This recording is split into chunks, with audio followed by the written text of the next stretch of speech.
Muy buenas a todos.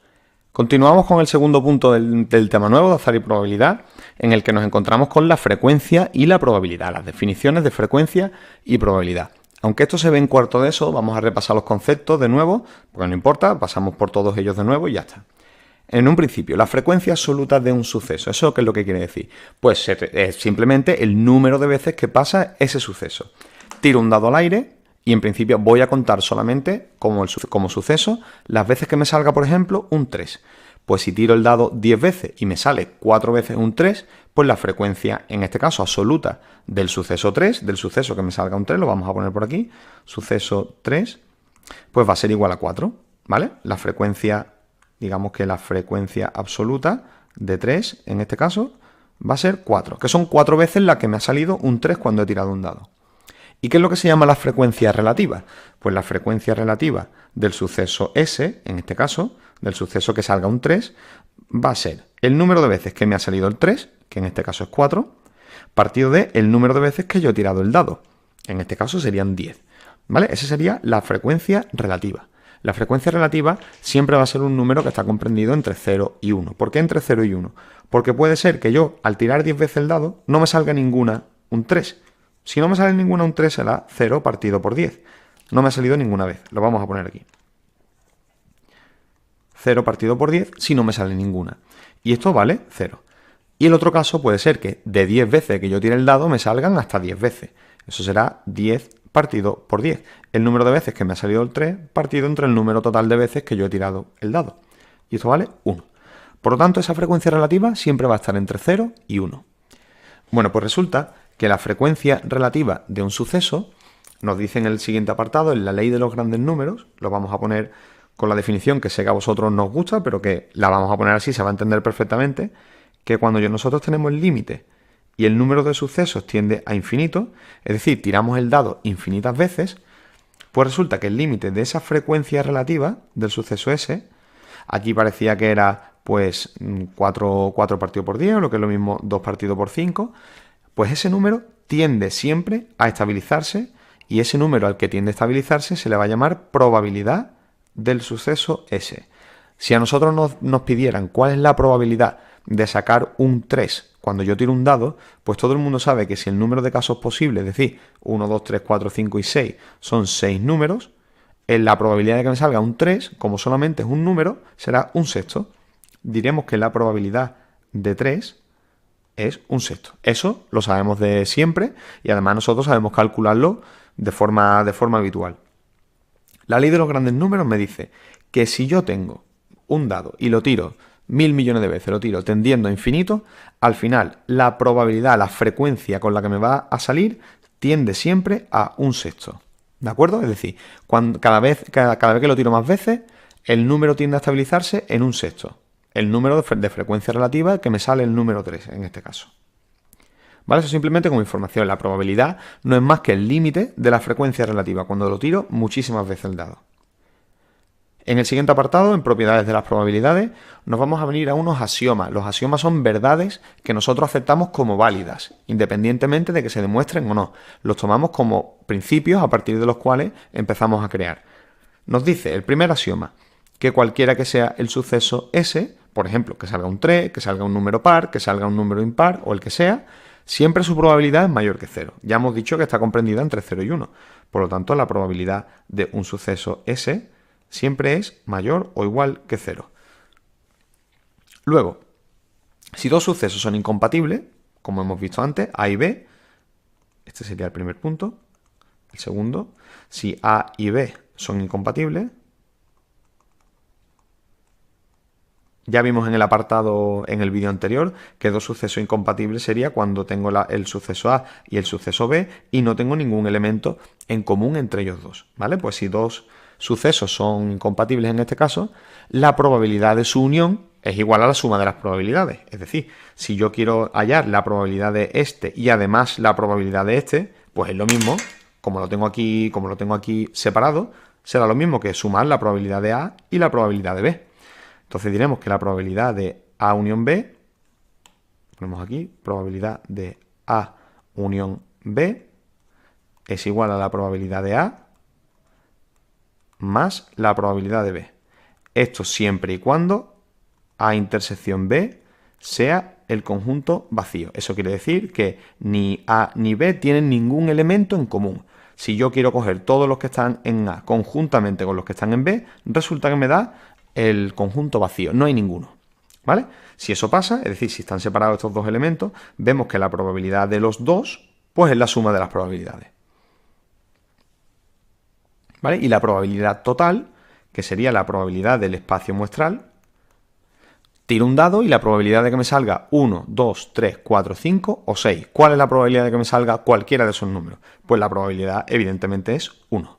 Siempre que tire un dado me va a salir un número, por lo tanto la probabilidad es 1. La probabilidad total, en este caso, la definimos como 1.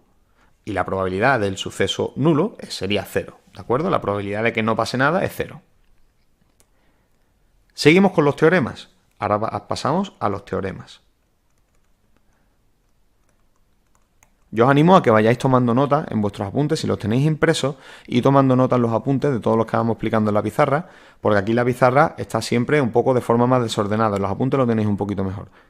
Vamos a definir que la probabilidad del suceso complementario de A, pues resulta que va a ser 1 menos la probabilidad de A. ¿Por qué pasa esto? Nosotros vemos que el espacio muestral, hemos dicho que la probabilidad del espacio muestral, lo tenemos aquí, vale 1. Es decir, la probabilidad de que pase cualquier suceso de aquí, pues evidentemente es 1. Va a pasar seguro. Si tenemos aquí dentro del espacio muestral un suceso A, por ejemplo, tenemos el espacio muestral que va desde el 1 hasta el 10. Y resulta que el conjunto A son los números pares, el 2, el 4, el 6, el 8 y el 10. ¿Cuál es la probabilidad de que salga un número par si tengo del 1 al 10? Pues del 1 al 10 la probabilidad de que salga un número par es la mitad precisamente. Caso favorable, pues son 5, el 2, el 4, el 6, el 8 y el 10. Son 5 elementos. ¿Dividido entre cuánto? Entre el número de casos totales, que son 10 números. Esto es un medio, la probabilidad es la mitad. ¿Vale? ¿Cuál sería la probabilidad del complementario de A? Si tenemos que A son los números pares, pues el complementario de A son los números impares, el 1, el 3, el 5, el 7 y el 9. ¿Cuántos elementos tengo aquí? 5 también. Sería otra vez 5 entre 10, o lo que es igual, un medio. ¿Cuánto vale entonces la probabilidad? ¿Esto habría falta calcularlo? Pues realmente no. Con la fórmula que tenemos aquí, si tenemos la probabilidad de A, automáticamente tendríamos la probabilidad del complementario de A. La probabilidad, en este caso, del complementario de A sería 1 menos un medio que me ha dado, y esto da un medio, que es lo mismo que tenemos aquí. Lo ponemos de forma que no quede un medio y un medio para que no haya lío. Suponemos que el suceso A sería este. Cierro aquí, el 2, el 4 y el 6. ¿Cuántos elementos tenemos aquí? Pues en este caso tenemos solamente 3 elementos. Sería 3 elementos, que son el 2, el 4 y el 6, dividido entre 10, la probabilidad de A es 3 entre 10.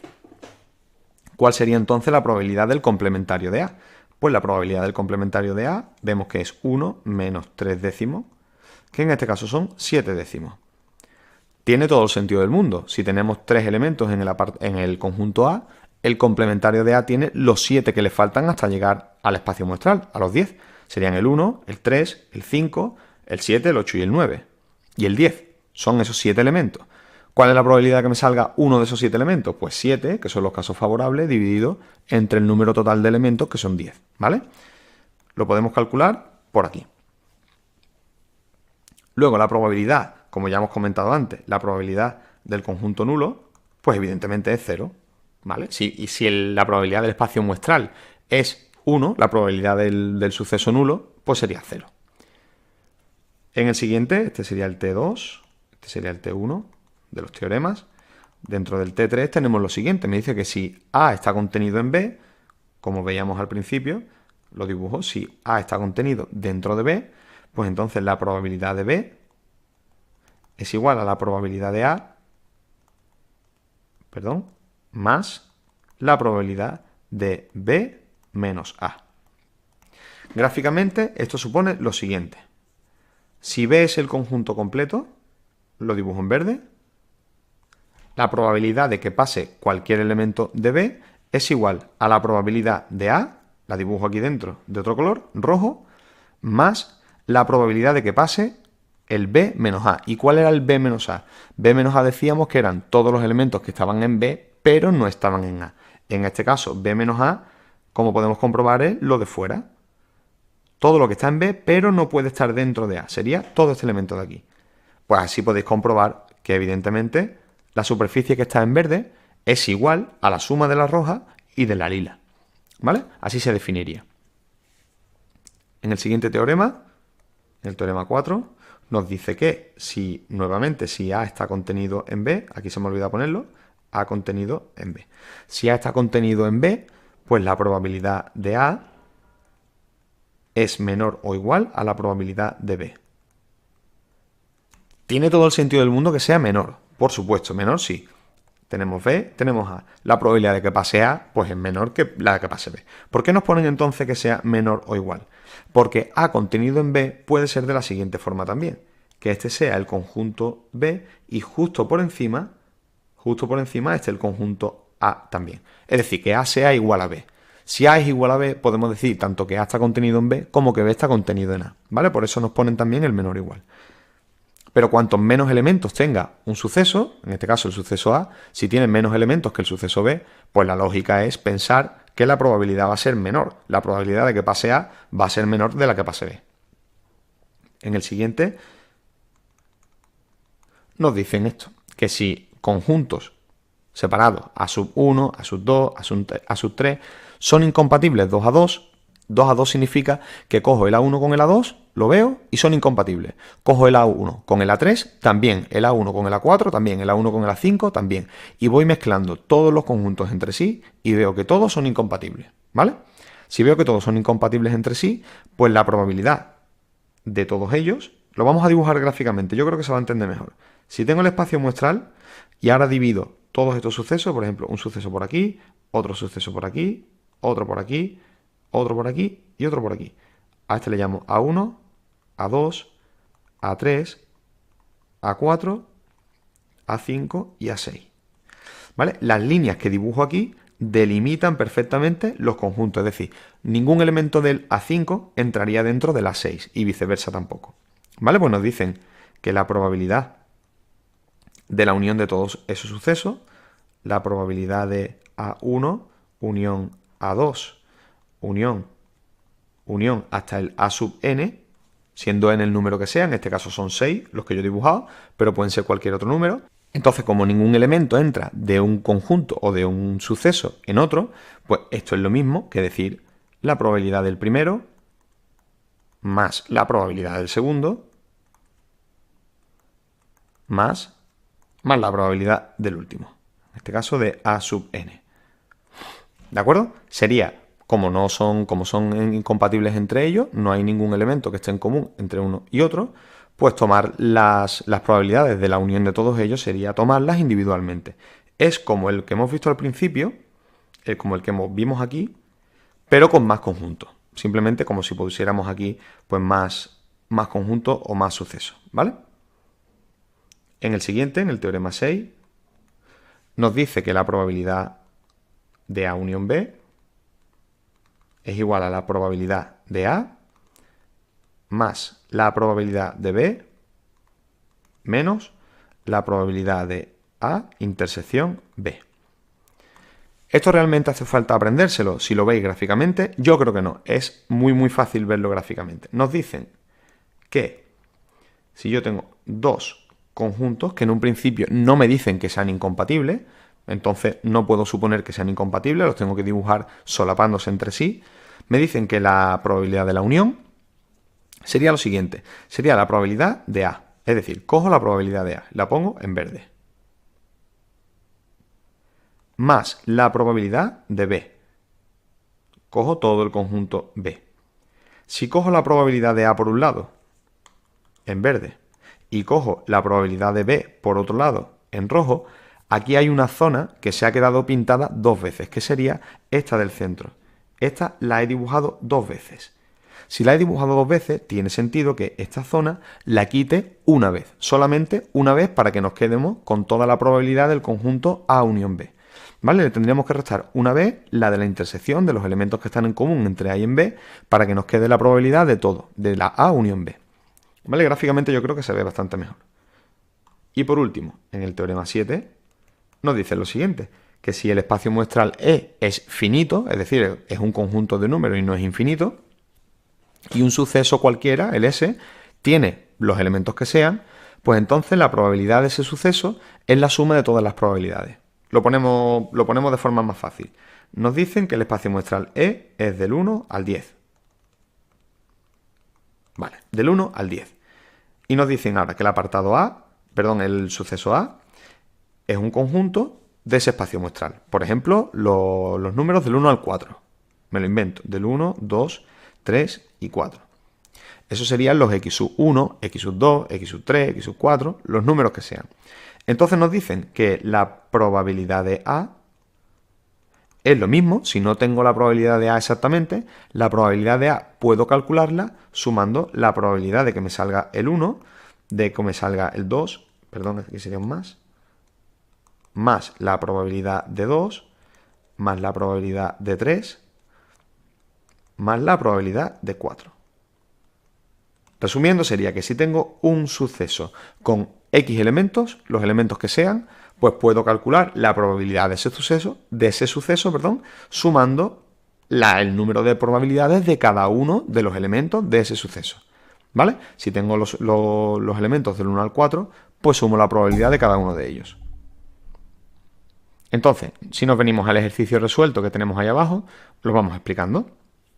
El suceso A y suceso B cumplen lo siguiente. Ahora no me dan los elementos de los sucesos, sino que directamente me dan las probabilidades. Vamos a hacer del ejercicio resuelto, vamos a hacer el 1, y me dicen que la probabilidad del suceso A resulta que es 0,6. La probabilidad del suceso B es de 0,7. Y la probabilidad del conjunto unión, de A unión B, sería 0,9. Y ahora me piden que calcule la probabilidad del complementario de A. Según la fórmula que hemos visto antes, si entre A y su complementario suman todo el espacio muestral, veíamos que esto era igual a 1 menos la probabilidad de A. Como la probabilidad de A vale 0,6, esto es 1 menos 0,6, pues vale 0,4. Como veis, es súper sencillo. Esto es muy, muy sencillo. Ese es el primer apartado. Me piden también que calcule la probabilidad del complementario de B. Pues la probabilidad del complementario de B, al igual que antes, 1 menos la probabilidad de B, que sería 1 menos 0,7, y esto vale 0,3. Y nos quedan un par de ellos más. La probabilidad de A intersección B la podemos calcular de la siguiente forma. Hemos visto antes que tenemos una fórmula que nos dice que la probabilidad de A unión B la tenemos en el teorema número 6, la tenemos aquí arriba, esta de aquí. Nos dicen que la probabilidad de A unión B es lo mismo que la probabilidad de A más la probabilidad de B menos la probabilidad de la intersección, de A intersección B. Por lo que hemos visto antes, porque como se repite la intersección dos veces, tenemos que quitarle una. De aquí podemos despejar la que me están dando. Me piden la de la intersección, que sería esta de aquí. Si la despejamos esa, me da probabilidad de A más probabilidad de B, pasando esta para acá y esta para acá, menos la probabilidad de A unión B. Vamos a ponerlo bien. De A unión B. ¿Y esto cuánto me da? Probabilidad de A, 0,6. Probabilidad de B, 0,7. Menos probabilidad de la unión, 0,9. 0,6 más 0,7 es 1,3 y 1,3 menos 0,9 vale 0,4. 0,4. Esa sería la probabilidad de la intersección. Y por último me piden también la probabilidad del complementario de A, unión, complementario de B. Esto lo redefinimos como hemos visto en las fórmulas de apartados anteriores. Esto sería igual a la probabilidad de el complementario de A intersección B. Le ponemos A intersección B y el complementario. ¿Y esto quién es? 1 menos la probabilidad de A intersección B. Me piden la del complementario de la intersección B. El complementario de lo que sea siempre es 1 menos esa probabilidad. Como ya la he calculado arriba y es 0,4, pues esto es 1 menos 0,4, que vale 0,6. ¿Vale? Y ya con eso terminaríamos el ejercicio. Los de abajo se hacen exactamente igual. Tenemos tanto el apartado, el ejercicio 2, como el ejercicio 3. Lo único que me cambia es la nomenclatura. En el ejercicio 3, en lugar de A y B, se llaman M y N. Pero es exactamente igual. Me cambian que me dan la intersección en lugar de la unión. Pues nada, dentro de la fórmula que tenemos aquí, si me dan el dato, si me dan este dato, pues tendré que calcular este. Y viceversa, si me dan el otro, pues tendré que calcular el 1. ¿Vale? Con esa fórmula de ahí vamos a poder despejar en varias ocasiones y tanto calcularemos el de uno como el de otro.